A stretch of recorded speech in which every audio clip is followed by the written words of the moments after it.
when I was 6 months old. We're in some little town, small hotel, and I fell down a full flight of stairs to the bottom.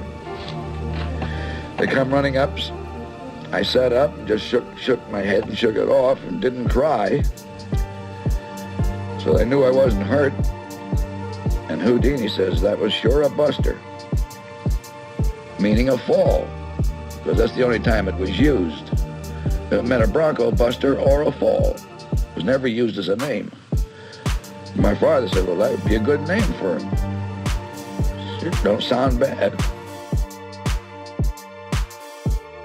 Now, I was born with the Keaton Houdini Medicine Show Company on a one-night stand in Kansas.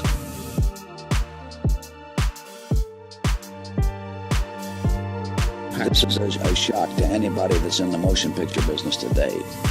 I mean, you're veterans of the pictures of the last 25 years or so that didn't know the silent days.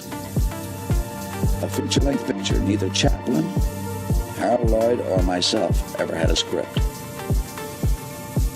That sounds impossible to anybody today in the picture business. We never even thought of writing a script. We didn't need to. By the time we had talked and worked out what we thought was a picture, for instance, we always got a start. People always come up with a start. So that's funny. That's a good start.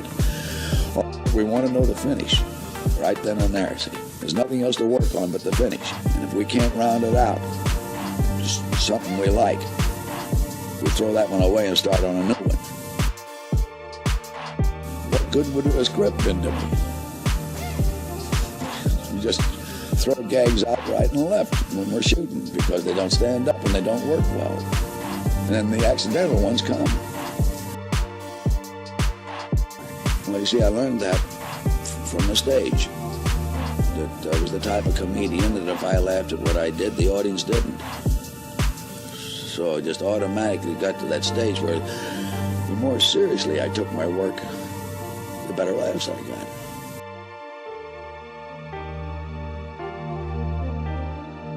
Well, my old man was an eccentric comic, and as soon as I could take care of myself at all on my feet, he had slap shoes on me and big baggy pants, and then just start doing gags with me, and especially kicking me clean across the stage or take me by the back of the neck and throw me.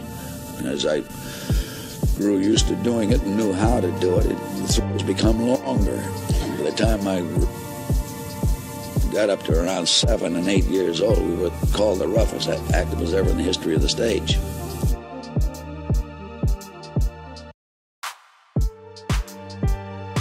Well, as a rule, about 50% you have in your mind before you start the picture, and the rest you develop as you're making it. That's right, we eliminated subtitles just as fast as we could if we could possibly tell it in action. Well, when we found a finish, how to round that out, we never worked on the middle. We always figured the middle would take care of itself. Well, I had a similar hat on the stage before I went into pictures. I went into pictures when I was 21 years old. That's in the spring of 1917.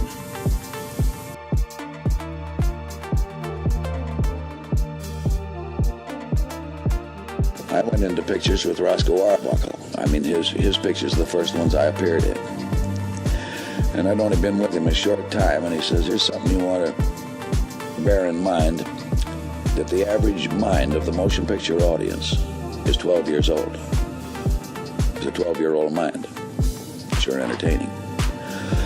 I was only with him about another couple of months or something like that, and I said, Roscoe, something tells me that those that continue to make pictures for 12-year-old minds ain't going to be with us long.